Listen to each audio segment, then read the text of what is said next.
Well, as I mentioned earlier today, North Korea reportedly test fired a long-range ballistic missile that analysts say soared higher and longer than the one it launched back in November of 2017, which was the first time North Korea demonstrated the capability of striking the continental United States. The launch violated a United Nations ban on testing ballistic missiles by North Korea. Is this the result of a world that's distracted by events in Ukraine, or is this another test of the resolve of an administration that has repeatedly signaled weakness? Joining me now to talk about this and more is Congresswoman Vicky Hartzler. She is a member of the House Armed Services Committee. She represents the 4th Congressional District of the state of Missouri. Congresswoman Hartzler, welcome back to the program. Well, hello, Tony. It's good to be here. Well, before we get into North Korea, Senate Republican leader Mitch McConnell was on the Senate floor about an hour ago announcing his opposition to Supreme Court nominee Ketanji Brown Jackson. Your thoughts? Well, I share his concern. I mean, this is a judge who seems to be like an activist judge, and she's soft on those who have committed child pornography, and by sentencing them when she was a judge to less than what the prosecutors want, less than the guidelines had called for. And it was really baffling how when Senator Blackburn asked her if she could define a woman, how she said that she couldn't, that she's not a doctor, she doesn't know biology. Well, it's pretty simple. God made them male and female, and I think that's very troubling that she can't define what a woman is, and it makes you wonder how she's going to rule in a lot of these cases dealing with gender confusion. You're exactly right. In fact, I'd like to play that a clip because it is so outrageous that people don't even believe that it could be the case. But I want to play this clip of that exchange that took place earlier in the week. Clip number 5, please. Can you provide a definition for the word woman?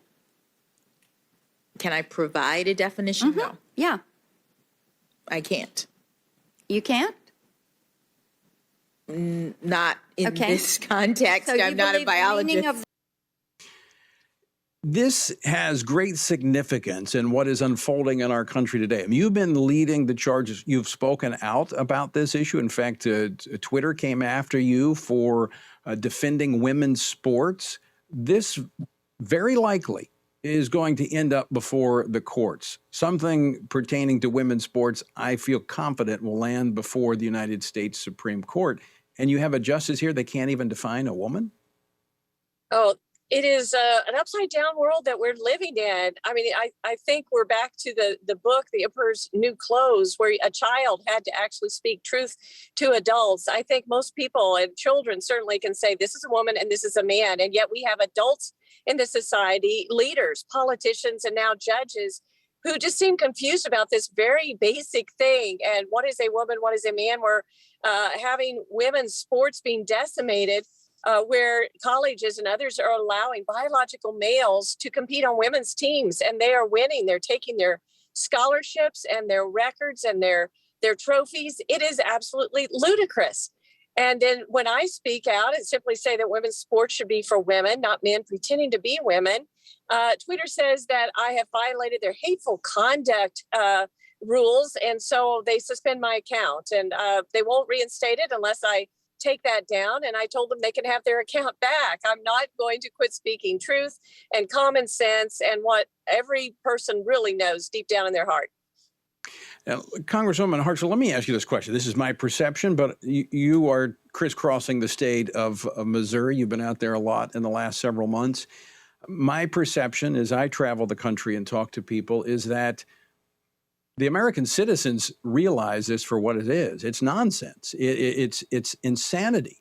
But yet the regulators of speech, like Twitter, and those that are in these positions, like the court or other places, who are fearful of the left mob, they won't speak truth. But the American people realize what this is. It's nonsense.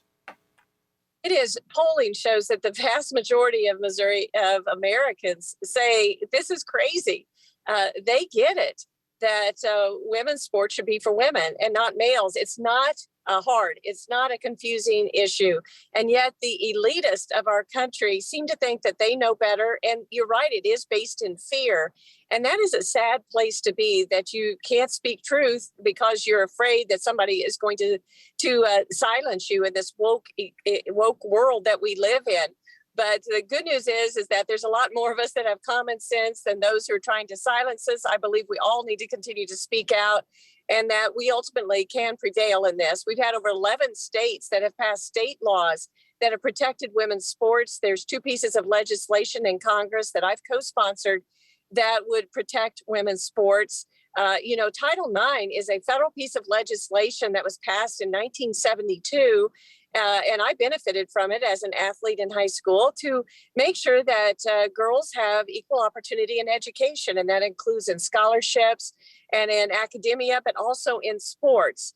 And so Congress does have a role in this. And I'm hopeful that we'll be able to pass legislation that says, basically, if you're an institution that receives Title IX monies from the federal government, that you can't let biological males compete in women's sports.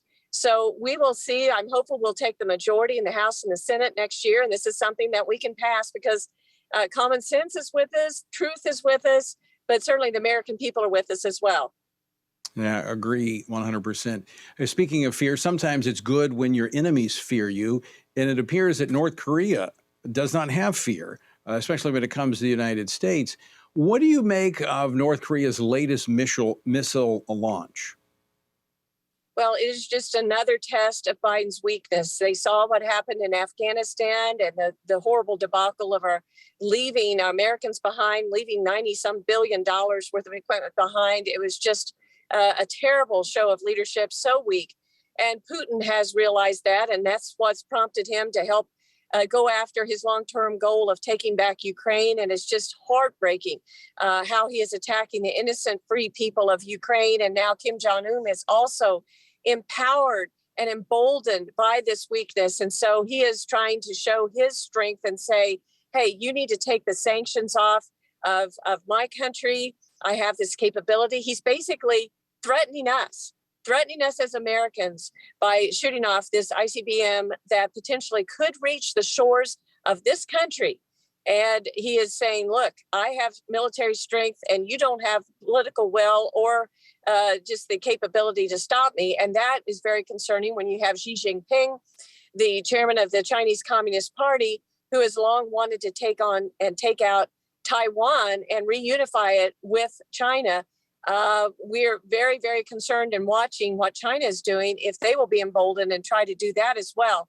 And it all stems from the weakness of President Biden. We must have peace through strength. We must continue to build up our military capabilities. When we set a red line, we need to act. And this administration is not being strong at all. And we're all at danger because of it, in danger. From your vantage point on the House Armed Services Committee, and I know you've kept your finger on the pulse of many of these international threats, how far do you think Kim Jong-un would go in his threat to the United States and to others? I don't think he would actually launch one into our country. He would know that it would be immediate retaliation, and he and his country would be decimated with a response of nuclear weapons. But it's still very disconcerting for South Korea, for Japan, for our other allies in the region. And it's going to make it more difficult to be able to do, to keep them free. They've got to be concerned. We need to do increased military exercises with our allies. We need to make sure that we keep our forces there in South Korea and on Japan and Okinawa to not back down. We can't let Kim Jong-un think that he has made any progress by threatening this way. He's a thug, and we need to stand strong against him.